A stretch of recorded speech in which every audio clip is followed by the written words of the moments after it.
casados por la iglesia y que tienen que tener 5 condiciones. Buena salud psicológica y corporal, en lo que cabe. Segundo, buena familia, que estén casados por la iglesia sus papás, que tengan el santo sacramento del matrimonio.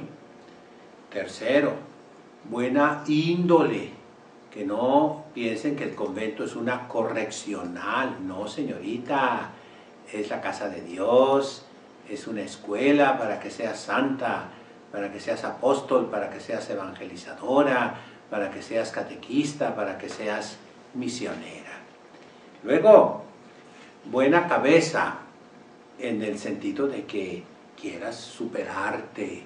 Las mujeres el día de hoy, no hay candidatas para ser presidentas, hay primeras ministras, hay reinas, ¿verdad? Las mujeres hoy son profesionistas, en ciertos lugares la mayoría de los estudiantes universitarios son mujeres.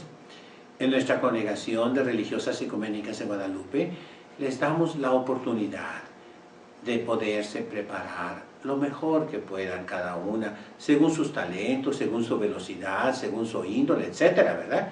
Pero con la ayuda de la Santa Madre Iglesia, para que puedan tener la preparación que normalmente debe tener un buen sacerdote, un sacerdote sabio, instruido, ¿verdad? Así es que ese es el segundo punto. Tercer punto. Estábamos platicando al final del último programa sobre los exorcistas, sobre el demonio, a propósito de la muerte del padre Gabriel Amort, italiano, exorcista de la Sociedad de San Pablo, que fue el exorcista del Papa, que hizo cerca de 60.000 exorcismos. Y es su último libro. Él tiene varios libros, uno muy famoso, El último exorcista, ¿verdad? Este es un exorcista, explica lo diabólico, lo demoníaco, lo satánico. Y son pues conferencias y artículos que él a lo largo de los años, de los últimos años, publicó. Y quisiera de ahí retomar la acción del demonio, a propósito del famoso Halloween. Ya les dije en algunas conferencias, el Halloween tiene un origen judío cristiano. Vean el libro de Ruth, vean en el Deuteronomio, en los libros de la Torá de Moisés, se habla de que en la cosecha, cuando vas recogiendo los frutos que tú sembraste, la semilla que sembraste en tu campo, y se te olvidó atrás un fruto que no lo recogiste, déjalo para 3 categorías de personas: la viuda, el huérfano y el extranjero, que son como la Trinidad aquí en la tierra. Eso lo vemos aplicado en el libro de Ruth. Ruth, la moabita, que siguió, después de quedar viuda ella, siguió a su suegra Noemí, y es un ejemplo de nuera que de verdad es buena. Tu patria será mi patria, tu tierra será mi tierra, donde tú vayas yo iré, tu Dios será mi Dios, donde tú mueras yo moriré. Qué palabras llenas de amor. No abandonó a su suegra anciana, sino que con ella regresó a Belén.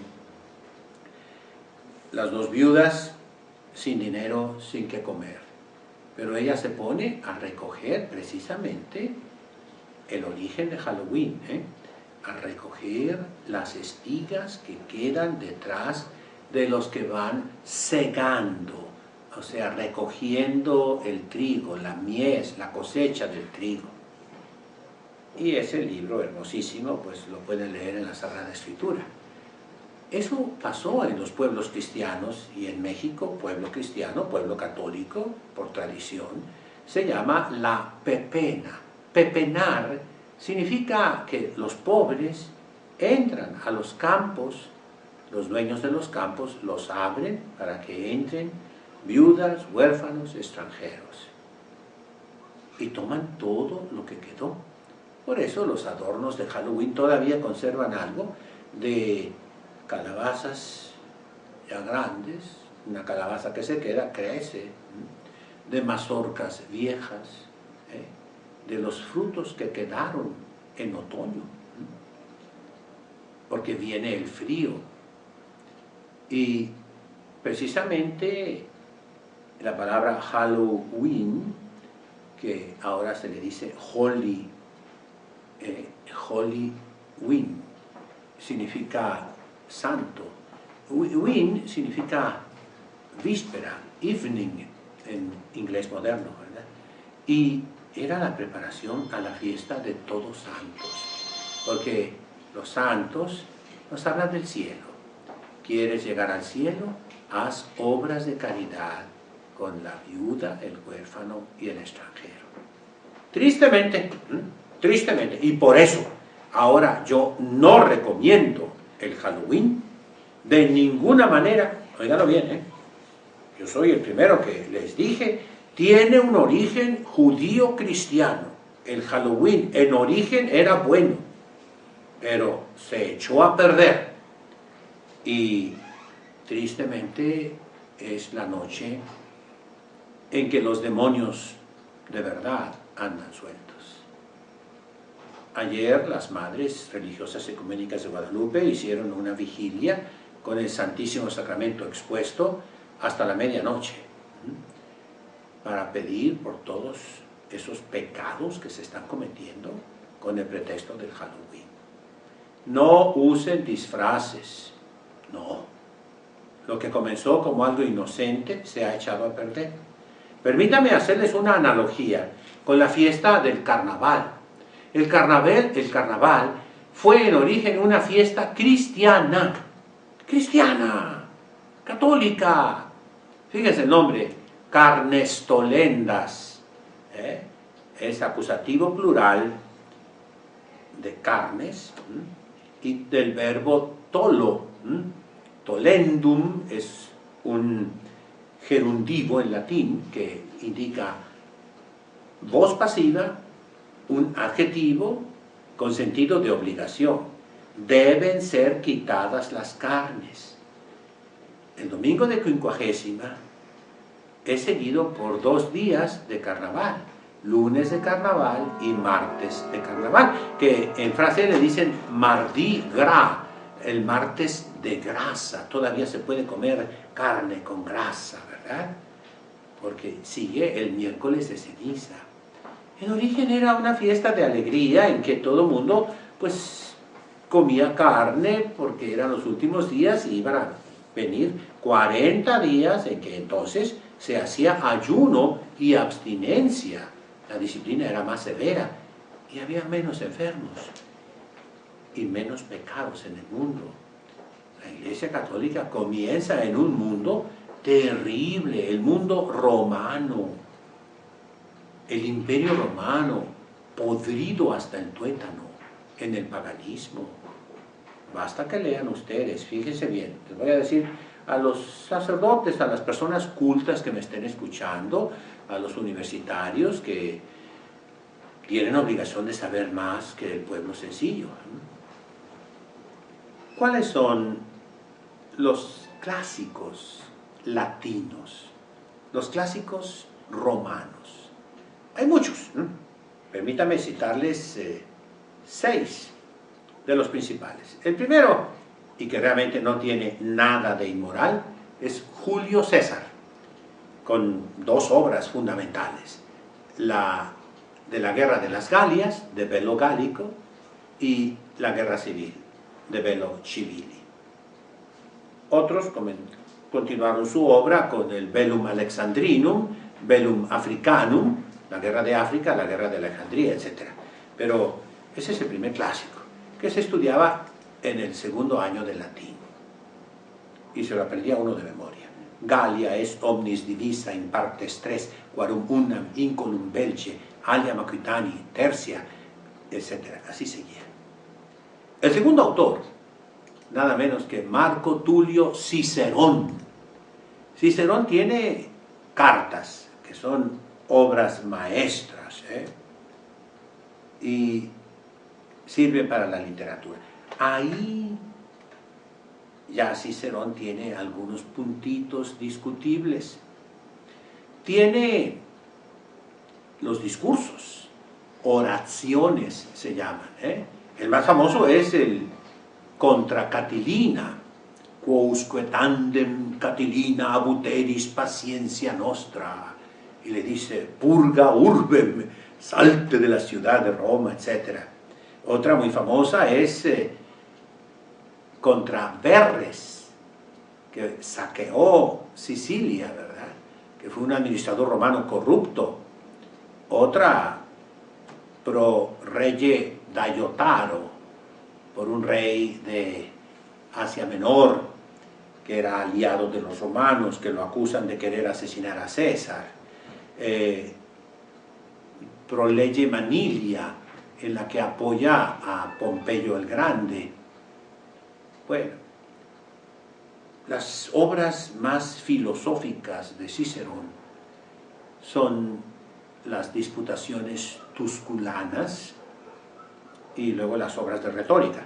En las disputaciones tusculanas sí, hay alguna que otra frase que levemente toca cosas impuras de las costumbres romanas, pero levemente, solamente como por indirecta, y él prácticamente las reprueba. Es todo. Sigue Virgilio.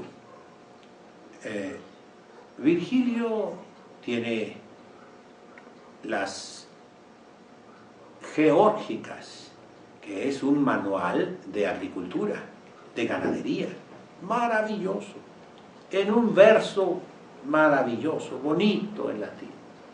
Tiene las Éclogas, que son poesías bucólicas, es decir, pastoriles, muy hermosas, y son prácticamente en honor del emperador Augusto Octaviano, el sobrino adoptivo de Julio César, hijo adoptivo de Julio César.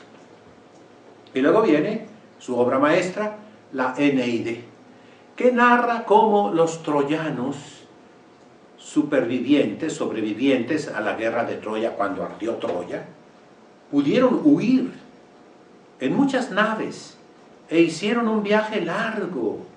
Tocaron casi toda la parte oriental y sur del Mediterráneo para finalmente llegar a Roma, y fundan Roma. Es maravilloso ese poema. Para los que son de lengua española, que me están escuchando, son los orígenes de nuestra nación. Entiéndalo. Nación viene de nacer, viene no de un origen político, sino, tampoco diríamos racial, sino más bien cultural. Nacimos hablando latín, somos latinos, de América Latina, somos hispanos, somos romanos, y por la santa religión también, que Dios quiso incrustar, diríamoslo así, su venida al mundo en el Imperio Romano, en la plenitud de los tiempos, en la paz de Augusto, es cuando nace nuestro Señor Jesucristo, y nace en cuanto hombre, súbdito del Imperio Romano, aunque Él es rey, pero su reino no es de este mundo. En este mundo, Él dice, dad al César lo que es del César, a Dios lo que es de Dios. Entonces, esos tres primeros autores latinos son maravillosos. Viene el cuarto, que es Horacio. Horacio tiene entre sus obras, que son de un acabado perfectísimo, tiene las odas, las epiodas, o sea, cantos y otros cantos. Son maravillosos en cuanto a la forma, en cuanto a la observación, es muy fino. Tal vez en eso le gane a Virgilio. Luego tiene él las sátiras, es el inventor de la sátira. La sátira tiene un origen muy junto con la tragedia. Estamos hablando de Cabritos, Satyrus es un genio algo parecido a las musas, a las linfas, que se representa como un cabrito. La tragedia era un acto religioso en origen entre los griegos, y el premio que se daba era un cabrito, tragos, por eso viene tragedia. De todas maneras, él inventa la sátira, que nosotros hoy usamos como algo irónico, mordaz, satírico, ¿verdad?, para criticar. Luego tiene las cartas, que son también una maravilla, la última de todas, en su tercer libro, la Epístola ad Pisones, que es el arte poética. Inigualable, una maravilla. Gústenlas, léanlas en castellano, pero lo correcto, ¿cuál es? Lo correcto es leerlas en latín, y cuesta trabajo, cuesta trabajo. Estas religiosas se les ayuda para que las puedan leer en latín. Sin embargo, Horacio ya tiene varios pedacitos que hay que extirpar, hay que cortar, hay que purgar. Las ediciones católicas hechas por los salesianos, los discípulos de San Juan Bosco, en la Sociedad Editrice Internacional, que están hechos en puro latín y han sido una maravilla, están expurgados. Todas las ediciones católicas están expurgadas. El Marqués de Morante, el autor de ese diccionario etimológico latino-español, que prácticamente es el único que existe a ese nivel, ¿verdad?, también tiene los clásicos, don Raimundo de Miguel, don Raimundo de Miguel, y están expurgados. Toda edición católica tiene que quitar esos pedacitos. Vienen otros autores. Cátulo. Cátulo tiene poemas en cuanto a la forma maravillosos, pero al contenido muy sucios, muy sucios. Entonces, generalmente Cátulo no se estudia. Ya para personas maduras se puede, pero hay que expurgarlo. Entonces, esos son los clásicos latinos. Tenemos nosotros que entender que es necesario tener una base cultural donde la vida de la gracia pueda plantarse y luego florecer. Y esa base cultural es leer los clásicos que dieron vida a ese ambiente romano donde brota el Santo Evangelio. En ese ambiente había muchísima corrupción de costumbres, igual que el día de hoy. Homosexualidad por todas partes, adulterio por todas partes, fornicación, los pecados de la carne. Son 4. La gula, la lujuria, la ira y la pereza. Muchos romanos no hacían nada. Se levantaban tardísimo, se iban a las famosas termas, a los baños.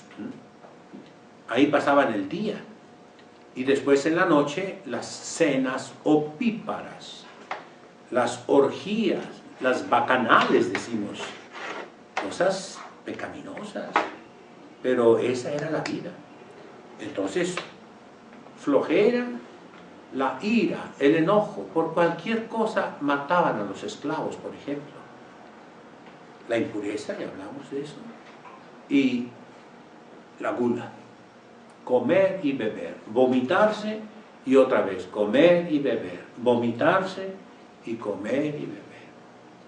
Cientos de platillos. Tenemos en la literatura latina los mejores manuales de gastronomía.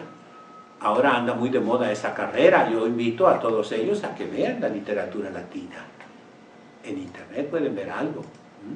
Es interesantísimo, los platillos exquisitos, las cosas más refinadas, con esa filosofía de Epicuro.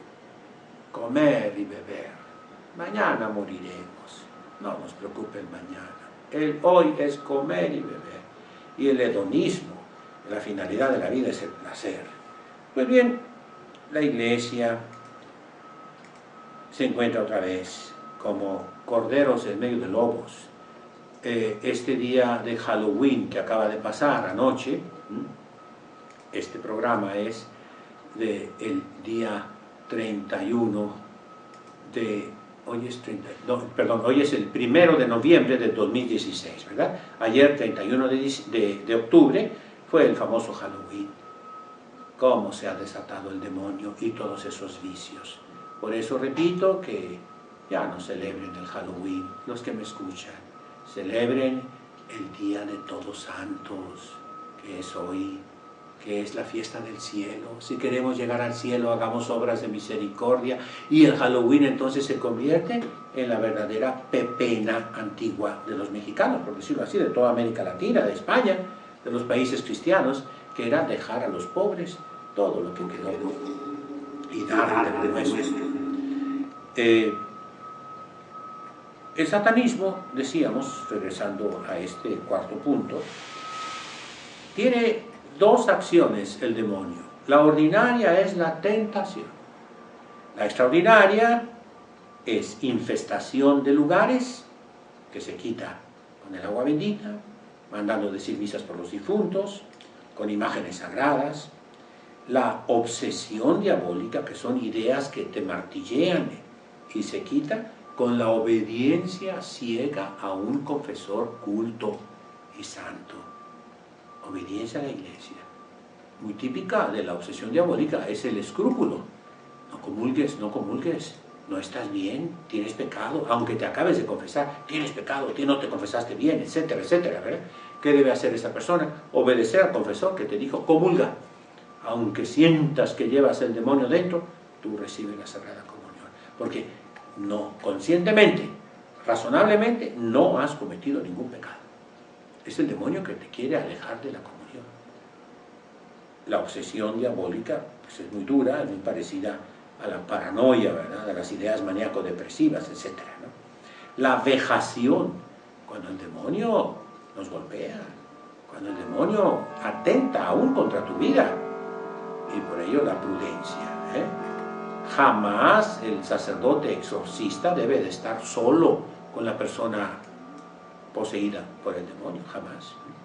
Deben estar personas, y muchísimas veces hay que amarrar a la persona que está poseída por el demonio. Ahorita hablamos de aquello. Y precisamente el último grado es la posesión diabólica. El padre Gabriel Amorti, pues la doctrina cristiana nos habla con criterios prudenciales, ¿verdad? Primer punto, solamente el obispo puede mandar un exorcista. El obispo es exorcista por sí mismo, pero los sacerdotes, aunque tenemos la orden menor del exorcismo, yo la recibí todavía, soy padre antiguo, a mí me tocó la tonsura, el hostiariado, que es el portero, el ser sacristán, el cuidador de la iglesia, ser exorcista contra los demonios, me tocó ser lector y acólito. Hoy quedan esas últimas dos nada más, antes del subdiaconado, del diaconado presbiterado, ¿verdad? Queridos hermanos, el obispo debe nombrar en cada diócesis a los exorcistas, sacerdotes de doctrina sólida, de vida correcta, de vida buena y de fama íntegra, de buena fama, que gocen de fama buena. Y esos sacerdotes deben expulsar al demonio de los cuerpos. Todo sacerdote expulsa al demonio de las almas a través de la confesión. Y decía, fíjense, el segundo grande santo después de San Ignacio de Loyola, que ojalá así fueran los jesuitas de ahora, como San Francisco de Borja, un grande hombre, el que decía, yo no quiero que mis sacerdotes jesuitas sean exorcistas, que no pierdan el tiempo expulsando al demonio de los cuerpos, sino que lo expulsen de las almas, en la confesión. La confesión es un sacramento, el exorcismo es un sacramental. es de menor categoría.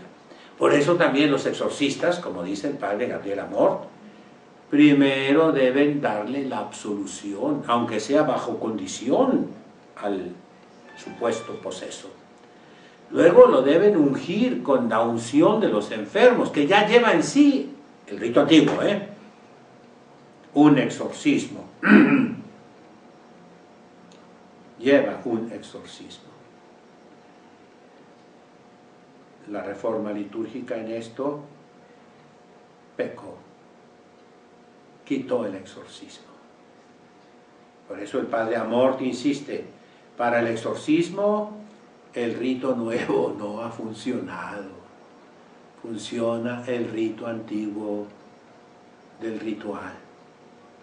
Para la Baja California teníamos el último ritual, fíjense, es de 1939, el año en que llegó aquí Monseñor Felipe Torres Hurtado con el padre Gregorio Alfaro y los primeros misioneros del Espíritu Santo. Y ese ritual se compraba en Estados Unidos, aquí en San Diego, California, lo comprábamos, ¿no? Y ese ritual trae el exorcismo en latín. Pero en fin, vamos a ver, la posesión diabólica tiene 5 características.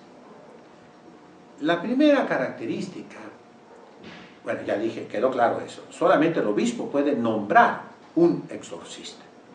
Y cualquier sacerdote que se las dé de muy valiente, desobedece a la iglesia. Tiene que tener permiso expreso del señor obispo. No basta el permiso del vicario general. No es el permiso del ordinario, no. Es del obispo. Se distingue perfectamente en el derecho canónico, obispo y ordinario. El obispo es el ordinario, pero también los vicarios episcopales son ordinarios. El vicario general es un ordinario, pero no son obispos. Y aunque fueran obispos, tienen que tener y aunque pueden ser los vicarios generales obispos, pero si ellos dan la potestad de exorcizar, no es porque sean vicarios generales o vicarios episcopales, es decir, ordinarios, sino porque son obispos. Bueno, primera condición, el odio contra Dios. Segunda condición, que están sanos perfectamente de cuerpo y de mente. Esto probado con análisis, con médicos, con psicólogos, con psiquiatras.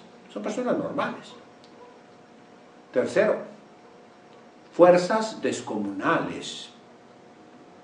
Cuarto, conocen cosas ocultas, entre ello lenguas, hablan lenguas, algunas comprensibles, otras incomprensibles, pero tienen sentido. Y por último, pueden distinguir un objeto bendito por un sacerdote de otro igualito, pero que no está bendito. Por ejemplo, un rosario bendito, para ellos les daña. Un rosario no bendito no les hace nada. El agua bendita les daña, el agua normal no. Entonces se puede concluir que ahí está el demonio. Pudiéramos hablar de la posesión diabólica como el último grado de ese avance del demonio hacia nuestro cuerpo. El primer grado, dijimos, es la infestación. Es externa a la persona poseída. Está en un lugar. Olores, ruidos, cosas extrañas, cosas que se mueven. El segundo grado es un pasito más adelante del demonio, hacia ti. Es la vejación, golpes, chicotazos, apariciones, cosas terribles. El tercer grado es cuando entra ya el demonio dentro de ti, a tus sentidos internos, que son la imaginación o fantasía, especialmente. Entra ahí, lo repito, como una idea que te martillea, una idea obsesiva. Ob significa enfrente en latín.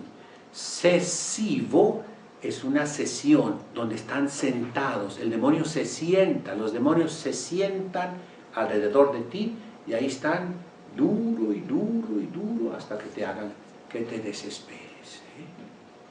El objetivo de la infestación, dijimos la otra vez, es distraerte de tus trabajos.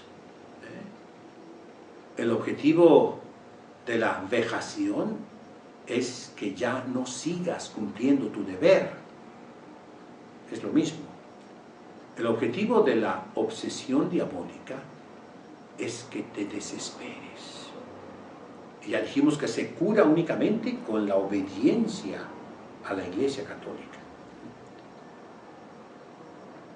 El objetivo de la posesión diabólica es que te desesperes y te suicides, te mates.